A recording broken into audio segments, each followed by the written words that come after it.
మోకాళ్ళ నొప్పులు, disc problems లాంటి అన్ని సమస్యలకు సంప్రదించండి Homeocare international world class homeopathy 9001175550. తూర్పుగోదావరి జిల్లా వ్యాప్తంగా నిన్న రాత్రి నుంచి అయితే భారీ వర్షాలు కురుస్తున్నాయని చెప్పొచ్చు. అల్పపీడన ద్రోణితోటి అయితే వర్షపాతం అయితే భారీగా నమోదైంది. భారీ నుంచి అతి భారీ వర్షాలు కురుస్తాయని అయితే వాతావరణ శాఖ హెచ్చరించినప్పటికీ కూడా రాజమండ్రి చూసుకుంటే ప్రధానంగా రాజమండ్రి నగరం అంతా కూడా అతలాకుతలమైన పరిస్థితి కనిపిస్తుంది. ఎందుకంటే వాటర్ ఎక్కడ కూడా తిరిగే పరిస్థితి లేదు. రోడ్లన్నీ కూడా జలమయం అయ్యాయి. డ్రైన్లు దాటి ప్రవహిస్తుంటున్నటువంటి రోడ్డు కూడా చూసుకొచ్చి పూర్తిగా కాలువల్ని తలపించే విధంగా అయితే రోడ్లు ఉన్నాయి. అదేవిధంగా వాహనదారులు చాలా ఇబ్బందులు పడుతున్నారు.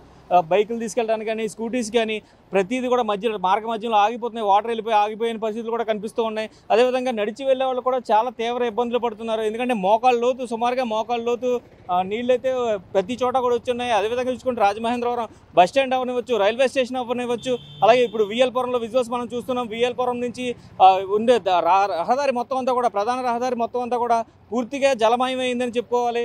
ఇదే విధంగా చూసుకున్నట్టయితే మనకి రాజమండ్రి మొత్తం కంబాల్ చెరువులో ఉన్న వాటర్ అంతా కూడా బయటకు వచ్చేసి మొత్తం అక్కడ కూడా ఒక మోకాళ్ళ లోతు వరకు వాటర్ అంతా కూడా రోడ్డు మీదకి వచ్చిన పరిస్థితి అయితే కనిపిస్తున్నాయి. అదేవిధంగా చూసుకుంటే ఇక్కడ 30 సంవత్సరాల నుండి సుమారుగా ఈ ఏరియా విఎల్పురం ఏరియా అయితే 30 సంవత్సరాల నుండి సుమారుగా ఇదే పరిస్థితిని ఎదుర్కొంటున్నాము. ఎన్ని ప్రభుత్వాలు మారినా తమ కష్టాలు తీరట్లేదంటూ ప్రజలు చెప్తున్న పరిస్థితులు ఉన్నాయి. ఈ విధంగా చూసుకోవచ్చు. ఇక్కడ కాలినడకన వెళ్ళే వాళ్ళు కూడా ఉన్నారు చాలామంది. అదేవిధంగా బైక్ ఆగిపోయి తోసుకుని వస్తున్న దృశ్యాలను అయితే మనం చూస్తున్నాం. ఈ వాటర్ అంతా కూడా, ఫ్లడ్ వాటర్ అంతా కూడా బైక్లోకి వెళ్ళిపోయి అసలు బైక్లో వెళ్ళే పరిస్థితి కూడా లేదు. ఎందుకంటే మోకాలు లోతు నీరు రోడ్డుపై ప్రవహిస్తుందంటే డ్రైనేజ్ వ్యవస్థ ఎంత అస్తవ్యస్తంగా ఉందో అనేది మనం గమనించుకోవాల్సిన. అదేవిధంగా చూసుకుంటే కొంతమంది స్థానికులు మనతో ఉన్నారు. వారిని అడిగి తెలుసుకునే ప్రయత్నం చేద్దాం. సార్ చెప్పండి, అసలు ఈ వాటర్ ఇలా ఉంది కదా, దీని పరిస్థితి ఏంటి? ఎప్పటి నుంచి ఇలా ఉంది? చాలా కాలం నుంచి ఉందండి. ఇది పూర్వం చెరువులు మూసేశారు. సరే, మూసిన తర్వాత ఇలాగ నేను ఇక్కడ సీతంపేట ఏమాది ఇలా మునిగిపోతున్నాయి కదా అని చెప్పేసి ఏం చేశానంటే, ఆ పంతం కంటరారు, సాంపంటరారు ఒక ఆయన ఉన్నారు, ఇంకా కొంతమంది తోటి వాళ్ళని ప్రపోజ్ చేసి ఇక్కడ చెరువు తవ్వించాడు. ఎక్కడ సత్యనారాయణ గుడి ఎదురుగా చెరువు ఉంది, అది తవ్వారు. ఈ నీరు అందులోకి వెళ్ళిపోద్ది. తర్వాత అది పంపింగ్ చేసుకుంటారు. అది ఉద్దేశంతో నేను ప్రపోజల్ చేశాను. అది అలా వెళ్ళి మొత్తం పైకి వెళ్ళి తవ్వించారు. అది ఇప్పుడేమో పార్క్ కింద వాడుతున్నారు. పార్క్ అది కదా, అసలు దాని తవ్విన ఉద్దేశం ఏంటో అడగండి అసలు పెద్దల్ని. అందులోకి వెళ్ళిపోతుంది. అందులో ఈ గేట్లు తెరిస్తే అందులోకి వెళ్ళిపోతుంది. కానీ అలా చేయట్లేదు. అది మెయిన్. పార్క్గా మార్చారు అన్నారు కదా, అది ఎప్పుడు మార్చారండి? ఎవరు మార్చారు? ఎవరి హయాంలో జరిగింది? ఎవరి హయాంలో తెలియదు. అసలు అది తవ్వింది ఏంటి అనేది, అసలు ఉద్దేశం ఎందుకు తవ్వారు, అది ఎందుకు తవ్వారు, ఉద్దేశం ఏంటి?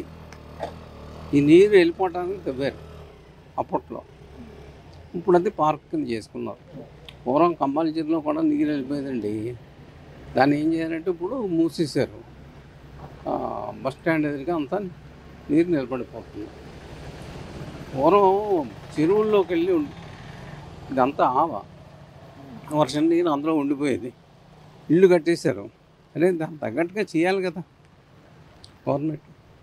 ఇదే విధంగా చూసుకుంటే ఇక్కడ బస్ స్టాండ్ దగ్గర నీళ్ళు ఆగిపోవడానికి కానీ, పూర్తిగా డ్రైనేజ్ వాటర్ అంతా కూడా ఫ్లోటింగ్ లేదు కాబట్టి ఇక్కడంతా కూడా రోడ్లంతా కూడా జలమయమయ్యని స్థానికులు చెప్తున్న పరిస్థితులు అయితే ఉన్నాయి. ఇక్కడ చూసుకోవచ్చు. మనం ప్రధానంగా చూసుకుంటే మెయిన్ రోడ్డే కాదు, సందులో కూడా వాటర్ ప్రవహించి ఇళ్లలో కూడా వెళ్ళే పరిస్థితి అయితే ఇక్కడ విఎల్పురంలో కనిపిస్తున్నాయి.